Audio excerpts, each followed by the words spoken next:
রাজশাহী অঞ্চলে ছড়িয়ে পড়েছে চরম ছোঁয়াচে চর্মরোগ স্ক্যাবিস। হঠাৎ কেন এই চর্মরোগটি ব্যাপকভাবে দেখা দিচ্ছে তা নিয়ে স্পষ্ট বক্তব্য নেই চিকিৎসকদের। তবে একটি প্রতিরোধে বাড়তি সচেতনতার ওপর গুরুত্ব দিচ্ছে জনস্বাস্থ্য বিশেষজ্ঞরা। গত মাসের শুরু থেকে অস্বাভাবিকভাবেই স্ক্যাবিসের বিস্তার ঘটেছে রাজশাহী অঞ্চলে।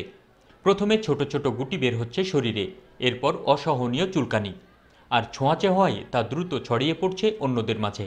চুলকাচ্ছে, গোটা গা হাত পায়ে চুলকাচ্ছে, চুলকানোর পরে ফুসরি হচ্ছে, ফুসরিতে পানি বের হচ্ছে। মনে করেন এই ঘাও হওয়া, এই চুলকায়, এই ওষুধপাতি খাওয়ায় কমে আবার বাড়ে। আক্রান্তদের বেশিরভাগই প্রথমে গুরুত্ব না দিলেও অসহনীয় হলে যাচ্ছেন চিকিৎসকের কাছে। গত 2 মাসে রাজশাহী মেডিকেল কলেজ হাসপাতালে চিকিৎসা নিয়েছেন 5,000-এর বেশি রোগী। 40 থেকে 45% কিন্তু গত 1 মাসে এই স্ক্যাবিসের রোগী আমরা পেয়েছি। তো এটা একটা গবেষণা হতে পারে যে আসলেই কেন এই রোগটা হঠাৎ করে রাজশাহী অঞ্চলে বেশি হচ্ছে। এই চর্মরোগ নিয়ে নগরবাসীর পাশাপাশি বেকায়দায় রাজশাহী বিশ্ববিদ্যালয়ের শিক্ষার্থীরাও। ব্যাপক হারে ছড়িয়ে পড়ায় বাড়তি চাপ সামলাতে হচ্ছে চিকিৎসকদের।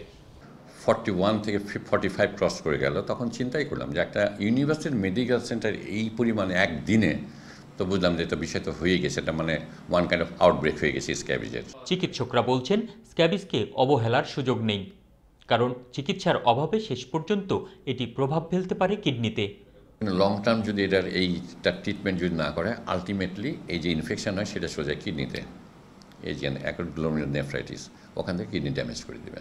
পরিবারের কেউ আক্রান্ত হলে সকলেরই চিকিৎসা নেওয়া জরুরি। এছাড়া পরিষ্কার পরিচ্ছন্নতার উপর জোর দিচ্ছেন চিকিৎসকরা। Ahsan Habib, Apu, independent news, Rajshahi.